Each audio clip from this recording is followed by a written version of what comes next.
Good morning, meeting is called to order. Mr. Trobman, has anyone signed up for public comment? Morning, Commissioners. Wes Drubin. We do not have any public comment this morning, but we'll have a few speakers when we get to item number 9.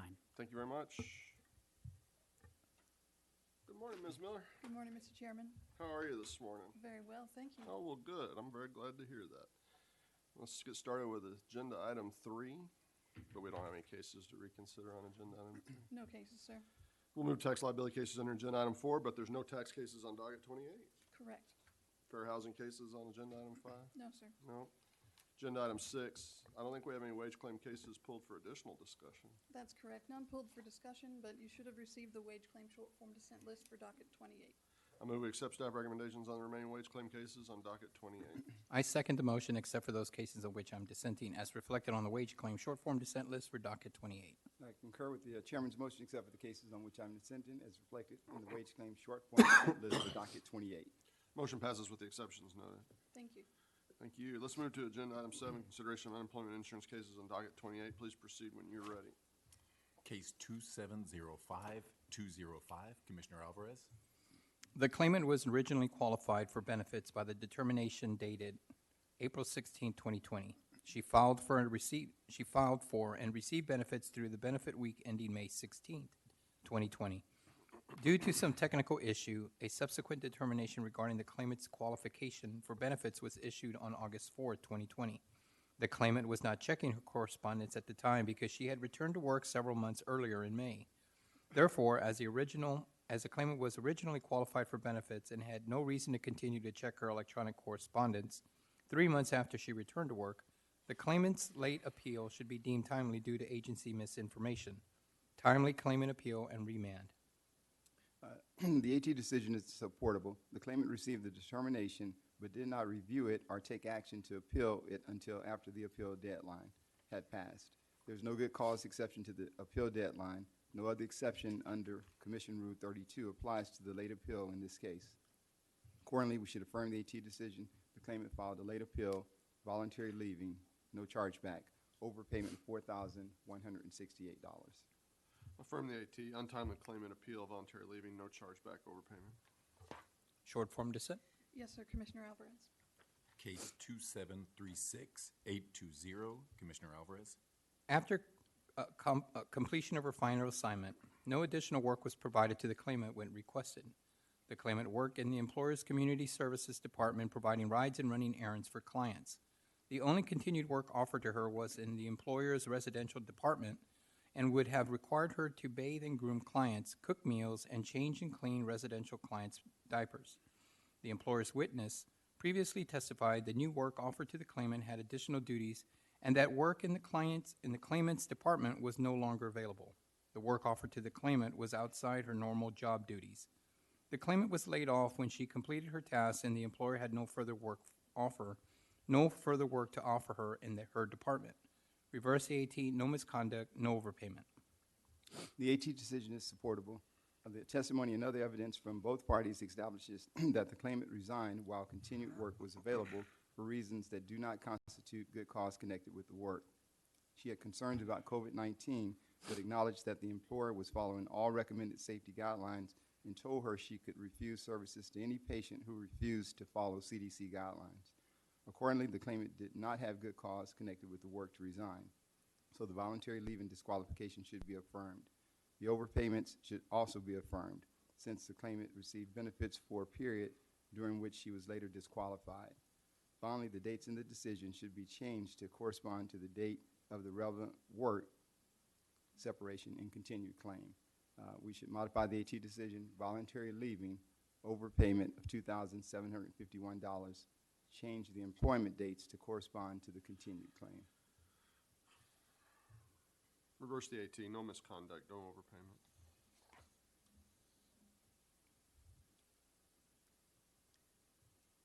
The majority vote is no misconduct, no overpayment. With short form.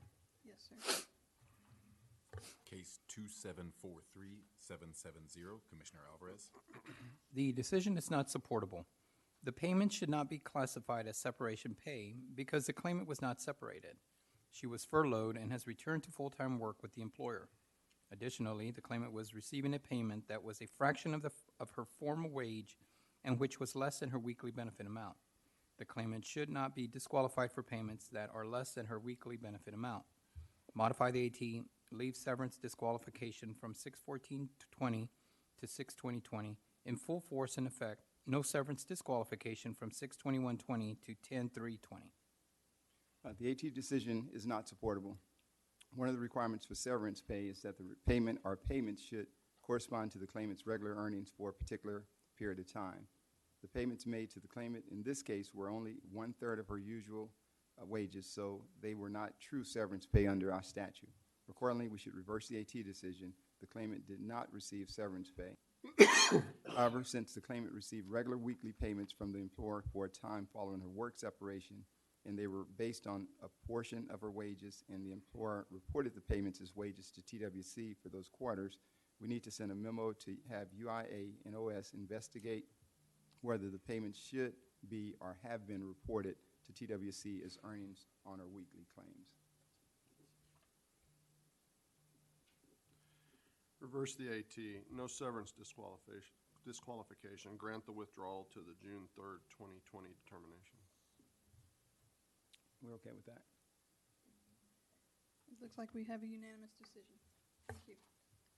Case 2746750, Commissioner Demerson. The appeal tribunal decision should be modified. I agree that the chargeback ruling should be voided. As to the job separation, the claimant became separated from the job during a time when he was on approved leave due to COVID-19. As such, no misconduct took place, and we should find that the job separation was a result of the disaster. Accordingly, we should modify the AT decision, no misconduct, void chargeback, disaster. I would agree with that. Agreed. Thank you. We have a unanimous decision. Case 2751780, Commissioner Alvarez. The claimant stopped working and began to quarantine on March 15, 2020, upon the advice of his doctor due to COVID-like symptoms. The employer filled the claimant's position while he was on quarantine. When he felt better, he contacted the employer regarding work and was informed that he had been replaced. Since the claimant stopped working and ultimately lost his job due to the pandemic, the claimant is eligible for PUA beginning from the date he stopped working. The claimant's PUA claim should be backdated to the date that the claimant first was unable to work due to the pandemic, starting March 15, 2020. Reverse the AT claimant eligible for PUA benefits beginning March 15, 2020, and backdate the claimant's PUA claim to March 15, 2020. There'll be a lot of dates here. So Yeah. the AT decision should be modified. The testimony and evidence from the claimant is sufficiently credible to show that he was out of work due to the pandemic from March 15th through June 30, 2020. He very clearly testified that he was so sick from what his doctor felt was a case of COVID-19 that he did not get out of or even consider going to the hospital during that time. His testimony that starting in mid-June 2020, he felt sufficiently recovered to return to full-time work was also credible, and that testimony demonstrates that starting in mid-June 2020, he was no longer eligible for PUA benefits. Accordingly, we should modify the AT decision and hold that the claimant was ineligible for PUA benefits from March 8th through March 14th, 2020. He was eligible for PUA benefits from March 15 through June 13, 2020. And he was ineligible for PUA benefits starting June 14, 2020.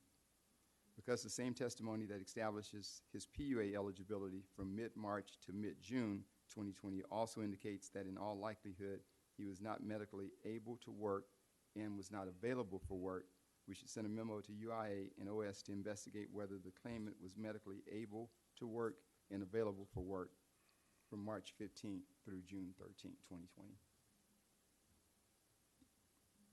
Modify the AT. Claimant's not eligible for PUA from March 8, 2020 to March 14, 2020. Claimant is eligible for PUA from March 15, 2020 through June 13, 2020, and claimant is not eligible for PUA beginning June 14, 2020.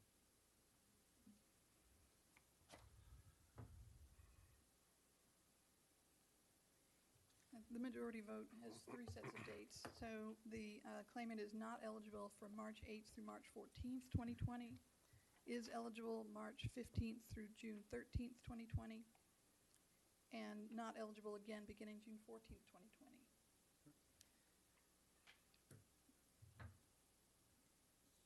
Which differs from your vote, Commissioner Alvarez. Short form dissent. Yes, sir. Case 2767950, Commissioner Alvarez. The decision should be reversed. The claimant worked for the employer for 8 years, and according to the employer, he never demonstrated the ability to perform to the employer's satisfaction. The claimant's inability to meet the employer's standards does not constitute misconduct connected with the work. Reverse the AT, no misconduct, chargeback. The AT decision is supportable, but it should be modified to include an adequate response ruling. The evidence establishes that the employer discharged the claimant for continued poor work performance and failure to make reasonable efforts to comply with his performance improvement plan. His productivity had been flat for several years by the time the employer finally gave him detailed guidance on what he needed to do to improve his performance. Specifically, the employer told the claimant that he needed to make more sales calls and document his work activities to enable the company to understand his productivity issues. The claimant did not make reasonable efforts to increase his sales contacts, and he very clearly did not give the employer the documentation it requested concerning his work activities. These problems were within the claimant's power to control and showed that he was not giving his job his best efforts. The evidence shows that the claimant was discharged for misconduct connected with the work. Concerning the adequate response issue, the employer submitted a claim response that was consistent with its testimony at the AT hearing. Accordingly, we should modify the AT decision, misconduct, no chargeback, and the employer filed an adequate response to the claim notice. Modify the AT, misconduct, no chargeback, adequate employer response. Short form dissent. Yes, sir, Commissioner Alvarez. Case 2768832, Commissioner Demerson. The commission should grant a rehearing in this case. The employer stated that the claimant was suspended due to various incidents of not following directives, including an incident involving soup. However, there was no further development of these incidents from the employer. Since the suspension was what ultimately led to the claimant's job separation, we should conduct a rehearing to gather testimony from the employer about the incidents leading to the claimant's suspension, including the soup incident. The AT decision should be affirmed. The claimant was asked by the employer to perform duties outside his normal work schedule. The claimant attempted to comply, and his supervisor was dissatisfied when the claimant was unable to make it to work at the time he wanted. The claimant was eventually suspended without pay indefinitely. The claimant was thereby involuntarily separated. The employer failed to provide sufficient evidence to establish that the claimant engaged in misconduct connected with the work. Affirm the AT, no misconduct, chargeback. Can you repeat back to me Commissioner Demerson's vote, please? I believe Commissioner Demerson voted to rehear the case to develop the incidents leading up to the suspension and including the soup incident. I would agree to rehear. Thank you. We will rehear the case. Case 2775799, Commissioner Alvarez. The decision should be modified. I do not dispute the timeliness of ruling. With regard to the job separation, the employer is a licensed PEO. The employer presented evidence that it had a policy requiring the claimant to contact the employer for further assignment, but that is not sufficient under Section 207.045I of the Act, which requires the employer to provide the claimant written notice at the time of separation. Providing notice prior to the separation on paychecks, timesheets, and in manuals does not satisfy the Act. Modify the AT, timely employer appeal, no voluntary leaving, chargeback, void, adequate response. We should modify the appeal tribunal decision. First, I agree that the employer filed a timely appeal. As to the job separation, the employer, a PEO, is ratifying the job separation of the client/co-employer, a temporary help firm. Under the client's policy, the claimant was supposed to report for reassignment after the end of the assignment. The employer's testimony and documentary evidence credibly established that the claimant did not contact the employer as required after he voluntarily ended his assignment. Thus, the claimant is considered to have quit without good cause connected with the work. We should modify the AT decision, timely employer appeal, voluntary leaving, no chargeback, sever the adequate response ruling.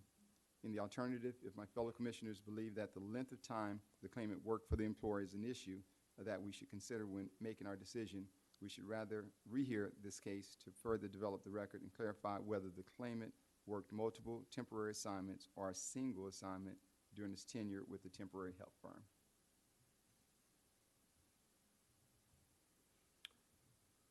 Modify the AT, timely employer appeal, no misconduct, chargeback, void adequate response. Short form dissent. Yes, sir, Commissioner Dimerson. Case 2783821, Commissioner Alvarez. The decision is not supportable. The employer paid the claimant 8 weeks of wages in lieu of following the notice requirements of the WARN Act. Payments in lieu of the providing proper WARN Act notice are not disqualifying. Reverse the AT, severance eligible. We should modify the appeal tribunal decision. The claimant received 60 days of wages in lieu of notice as required by the WARN Act. Current TWC guidance instructs TWC staff to consider such payments as disqualifying if any part of a period covered by WARN Act payments extend into the benefit year or into the benefit period of a continued or additional claim. Such is the case here. Had the employer given the claimant 60 days notice of the layoff, the claimant would have continued work for the additional 60 days and would not have been entitled to unemployment benefits due to the continued employment. Here, by disqualifying the claimant for the 8 weeks covered by the additional pay, the claimant ends up in the same position as those who would have received the advance notice and worked through the notice period. Accordingly, because the claimant received wages in lieu of notice, the disqualification is appropriate. We should modify the AT decision. The claimant received disqualifying wages in lieu of notice from April 26, 2020 through June 20, 2020. In the alternative, because before ruling on this matter, we could have the Office of the General Counsel provide us a memo on this issue. Reverse the AT, no severance disqualification. I'm a short form dissent. In addition, I'd like the Office of General Counsel to review this matter and provide us a memo on the issue to guide our decisions on similar cases moving forward. Are you wanting to know whether it's wages in lieu of notice versus severance pay? Should modify the AT to receive disqualifying wages. Okay, repeat the question. I'm wondering if you have a specific point that you would like guidance on. Let me talk with Mario real quick. Yes, sir. All right.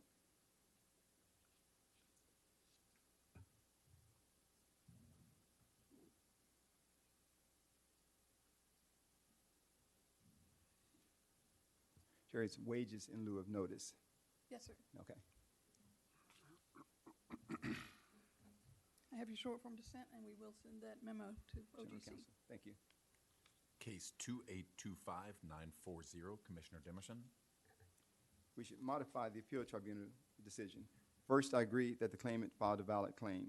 As to the job separation, the claimant was discharged after the employer learned that the claimant had sent a threatening video and text message to a coworker. During an investigation into multiple allegations regarding the claimant's concerning behavior, the employer confirmed several incidents involving threats of violence. In light of the lack of a sworn denial from the claimant, in considering his admission to the employer that he sent the video in question, the preponderance of the evidence has established that the claimant engaged in threatening behavior and mismanaged his position of employment. Accordingly, we should modify the AT decision. The claimant filed a valid claim, misconduct, reimbursing employer not billed, adequate employer response.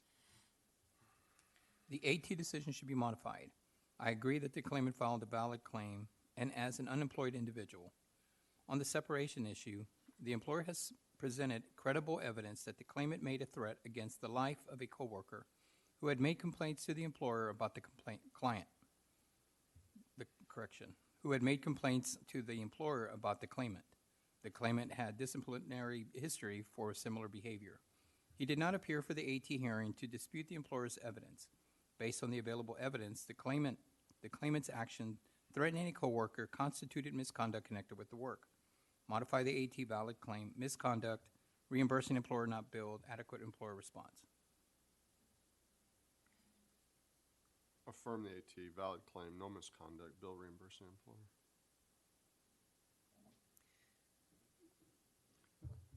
One moment, please. I'm going to go ahead and agree with Commissioner Alvarez on that. We have majority vote that the claimant is disqualified, the employer is not billed, Not billed. and the employer had adequate response. And did you wish to dissent? Yes, short form dissent. Yes, sir. Case 2828094, Commissioner Alvarez. The decision should be reversed. The employer has provided vague hearsay allegations of rudeness and failing to complete a job. The claimant denied any allegation of rudeness, but without any details from the employer, she is unable to provide any additional context to why the mortgage lender might have made these allegations. The claimant's sworn denial carries greater weight than the vague hearsay offered by the employer. Reverse AT, no misconduct, chargeback, void, adequate response.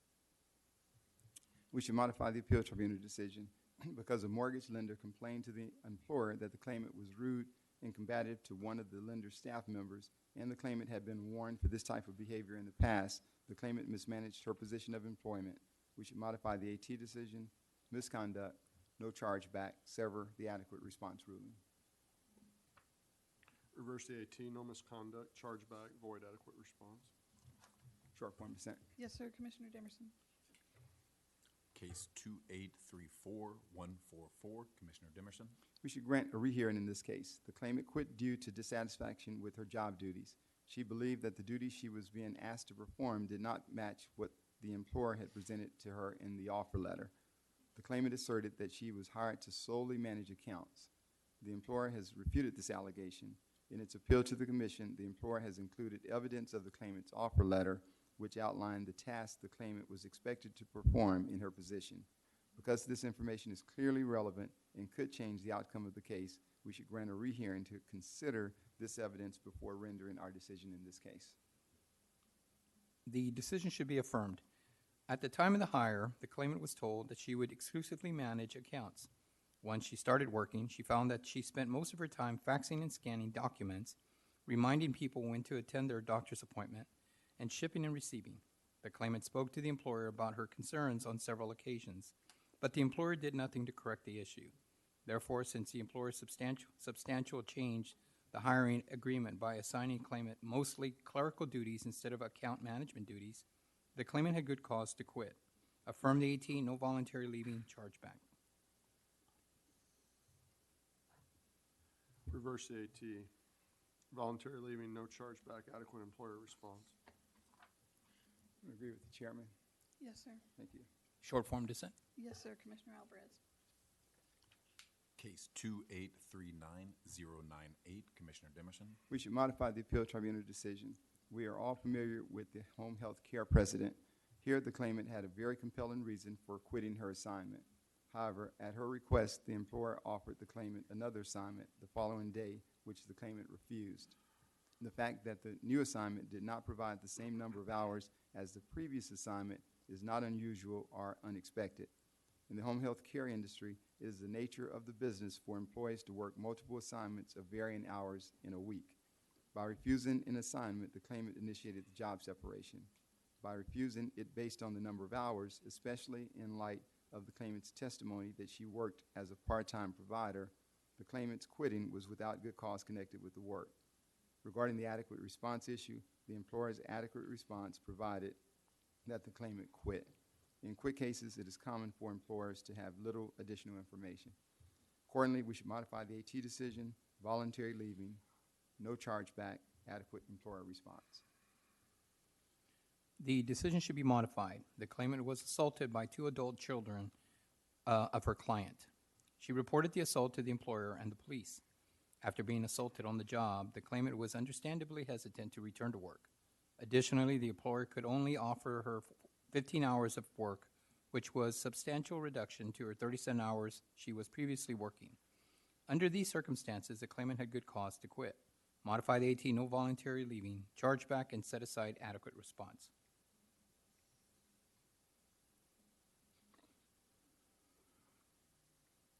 Modify the AT, voluntary leaving, no chargeback, sever adequate response.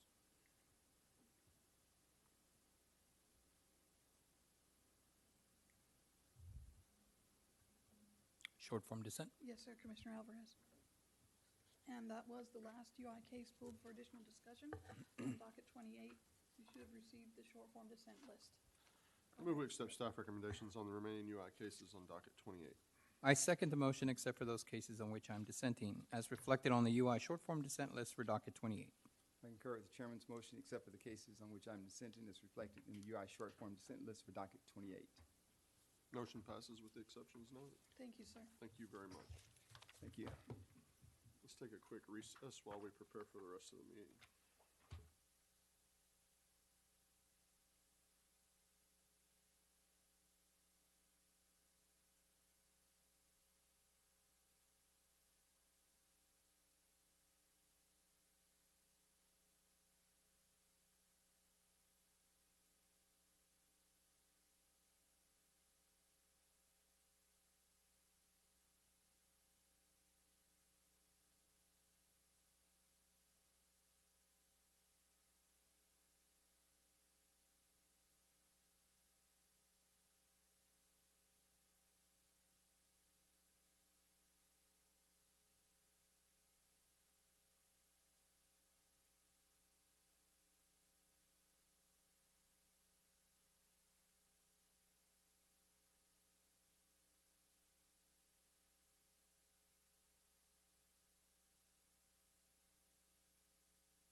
That's the way it's supposed to be. All right, huh? No. Let's reconvene with agenda item 8. Discussion, consideration, possible action regarding program year 2021-2022 innovation funds for boards. Courtney. Good morning, Commissioners. Mr. Cerna, Courtney Arbor, Workforce Division. On May 4th, Commissioners, you all asked staff to bring forward recommendations on an innovation fund for workforce boards, making $1 million available with a mix of WIOA, TANF, and Wagner-Pfizer ES funding. The innovation fund, you all indicated, was intended to support boards in their greatest innovations in the next year, recognizing that they've all provided innovative approaches to service delivery for job seekers and employers in their own ways during COVID, and allowing them to compete for this funding so that they could provide other innovations that we might use as best practices going forward. So staff have surveyed the workforce boards for their input on what criteria resonated with them and also with us on how to best award the funds, so that we will award 5 grants for up to $200,000 each, totaling $1 million. And we had a lot of agreement from the boards. Almost every board replied, and we had good agreement on what criteria would be beneficial. And so, Commissioners, we are recommending that as we put out this call for applications, that we consider point scoring for if boards are implementing something that is new to the state or new to their local area, if it's implemented based on data or evidence of effectiveness of this work, addresses a defined need for business and or job seekers in their area, if it's projected to have a high return on investment, if it has the support of one or more community partners, and if it is sustainable. And then staff also recommends that we consider the quality of the implementation plan that is submitted to achieve the program outcomes that they propose to provide with this funding. So unless you have any questions for me, I'd request your approval to move forward with this application and then the resulting grants. Comments or questions? Chairman, I have no questions, but I do have a comment. I would like to thank staff for obtaining feedback from the boards regarding the hallmarks of an innovative project. Glad we are looking at things like our return on investment and project outcomes. However, I would like to state that the most important function of measuring innovation is to ensure that we are going in the right direction.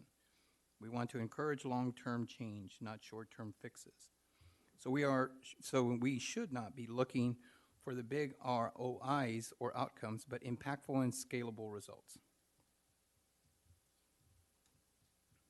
Courtney, thank you guys for the work in the team of what's pushed forward. And Chairman, this is an idea that was brought forth, innovation ideas, and I think innovation fund, and I think this is going to go over very well as we approach the annual conference. So thanks for bringing that to our attention. Thank you. Do we have a motion? Yes, sir.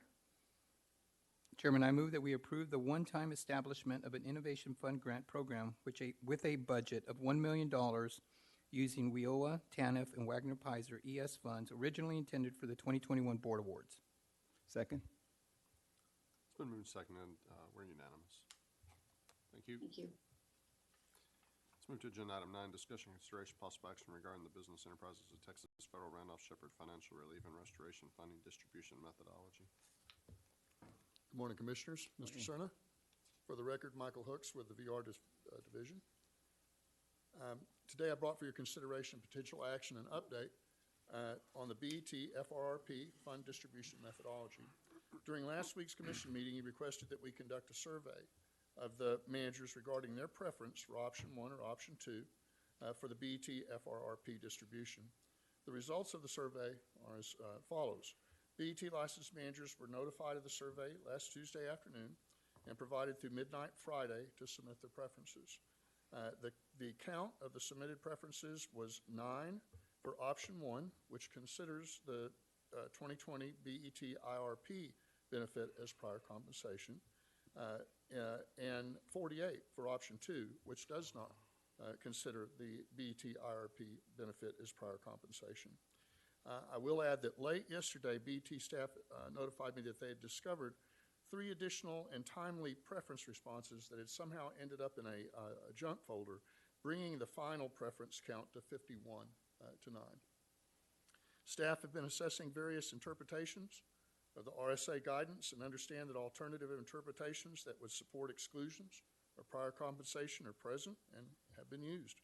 Staff seeks direction on the selection of one of the 2 options as the methodology by which the FRRP funds will be distributed to eligible BET licensed managers. Additionally, staff seeks direction on the approval to submit the FRRP application to RSA using the selected methodology. I'm certainly open to any questions you may have. Comments or questions? Yes, Chairman, I have some comments, or one comment. First of all, Mr. Oaks, I want to thank you and your staff for coming back to us and surveying the managers. I really appreciate the hard work that you put into that. But I'd also like to thank those that provided comments last weekend and those that are in attendance today. So thank you for that. I want to echo Commissioner Alvarez's comments there. But Commissioner Alvarez, thank you for the suggestions of a survey going forward. And that was the information that's come back is information that we can use to make and shape our decision. So, and Michael, thank you again for the work that you guys have done. All right, gentlemen, I think we do have some public commenters here. This would be the appropriate time for us to hear from the folks who'd like to speak. Commissioners, we do have three folks want to provide testimony today. First, we have Mike Sparks.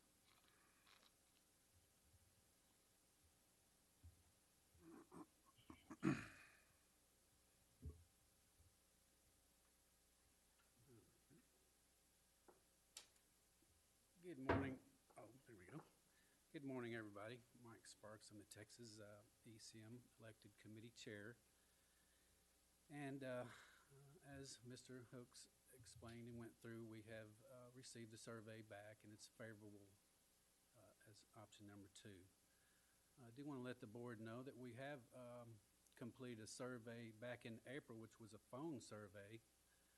Our director, Mrs. Hinojosa, was on the manager ECM call we had on a Tuesday night, in which that phone survey was available to discuss, and it was very favorable to the ECM option number 2 plan here. So there's actually 2 surveys that was done, and it took a lot of time and a lot of effort by our treasurer, Mr. Tommy Crawford, to do that survey.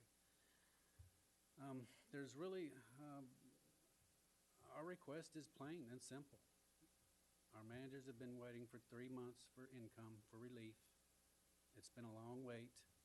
It's caused a financial burden on some of our managers.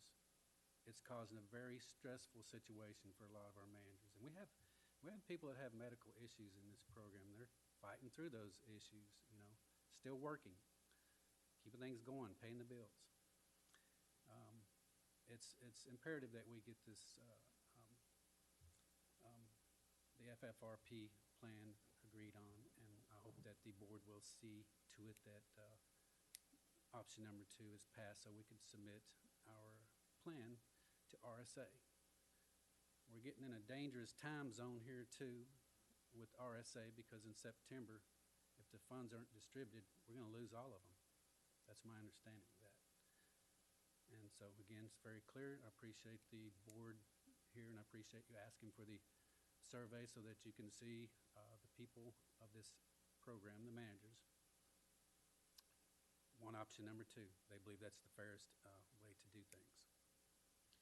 And with that, I'm going to go ahead and yield my time and just ask you to give us a hand here. We're needing assistance as soon as possible. Thank you.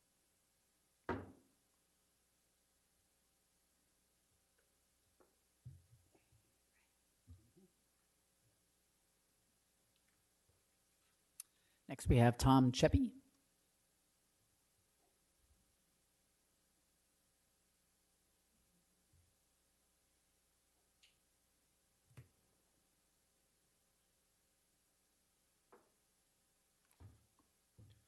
Morning, Commissioners. Thank y'all for allowing me to speak again today. Really appreciate that.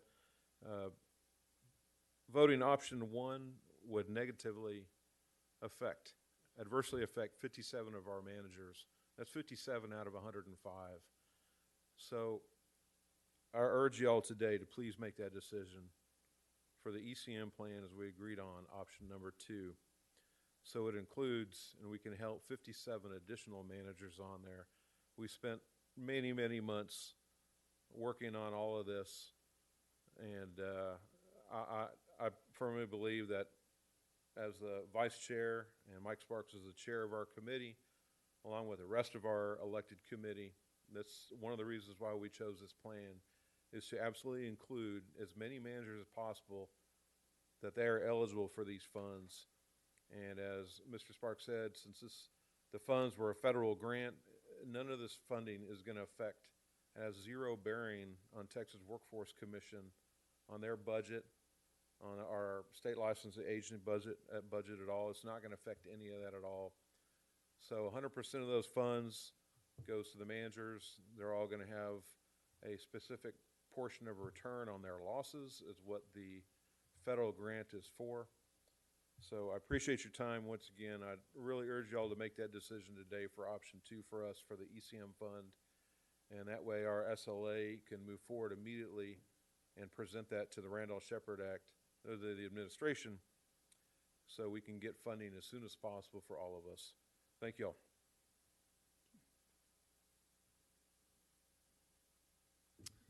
Aloha Cook, if you could go ahead and unmute yourself and begin speaking.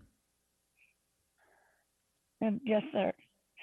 My name is Aloha Cook, and I would like to thank y'all for listening to me last week and again this week. Thank y'all for the survey that y'all asked for us to be done. As it has proven, our managers have chosen option 2 and the benefit that it will help more managers and provide for more managers. We have managers out there that have been in this program for a long period of time who have had state and federal buildings that have been closed for almost 18 months. They have gone without, where y'all were able to work at home and still get paid. Several of our managers are about to lose their homes because they have no funding to pay for their bills, not be able to pay for their medical supplies that they need. So I strongly hope that the point that we took the survey and showed what our managers want, that we want option 2, that y'all will grant option 2 to provide for more of our managers so that they can get the relief they need before they lose their homes or not be able to buy medicines that they need to stay alive or do whatever they may need to do. So I hope and thank y'all for supporting option 2. I yield my time. Commissioners, this matter is now before you for your deliberation.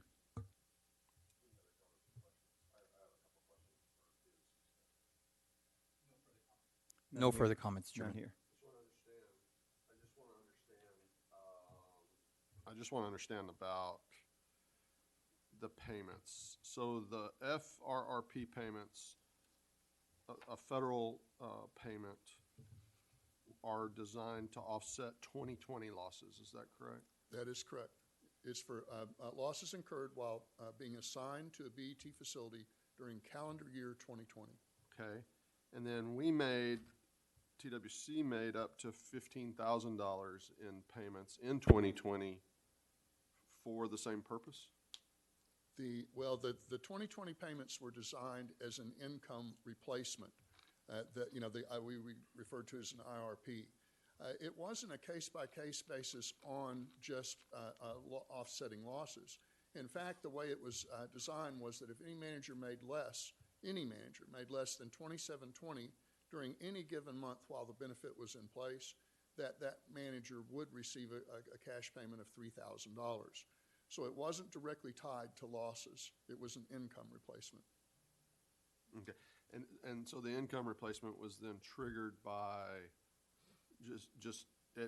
for each month they dropped below the $2,700 threshold, or if they dropped below that threshold, they got 5 payments? It was each month. It was each month reporting would determine a payment that month. Okay. To the survey, if I recall correctly, 9 respondents selected option 1. Yes, sir. Do we know if any of those people who selected option 1 in the survey would receive less money if we would select option 1, or would they all receive more money if they selected option 1? I don't have that information right now, no, sir. Okay. Other comments or questions? None here, Chairman. None. Do we have a motion? Again, I'd like to thank those that provided comments today and last week. Thank you to the committee members that are here present today. I move that we do not include income replacement payments provided by TWC during calendar year 2020 as a prior compensation and approve the option 2 methodology formula. And further, that we approve submitting the financial relief and restoration payments application to the Rehabilitation Services Administration using the approved methodology. Second. It's been moved and seconded, and motion carries.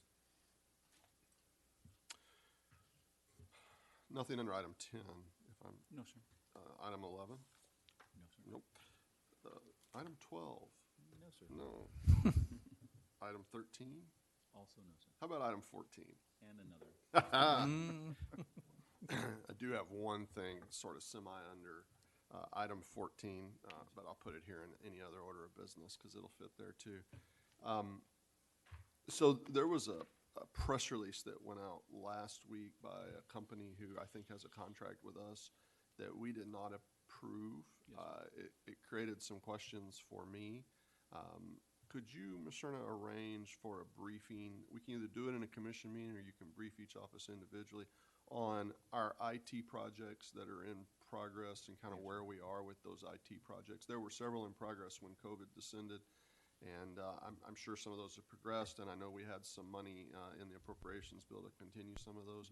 I would just like to get up to speed on where we are and where we're going, and so however you want to do that, if you think it's best to do it individually by office, or if we want to carve out time on the agenda, either way works for me. I'll let you guys decide that. If it's okay with you, Mr. Chairman, we'll do it next week under Executive Director's Report. Perfect. All right. Any other order of business come before the commission? none here, Chairman. None. All right, well, do we have a motion to adjourn? I move that we adjourn. Second. It's been moved and seconded to adjourn, and we're adjourned.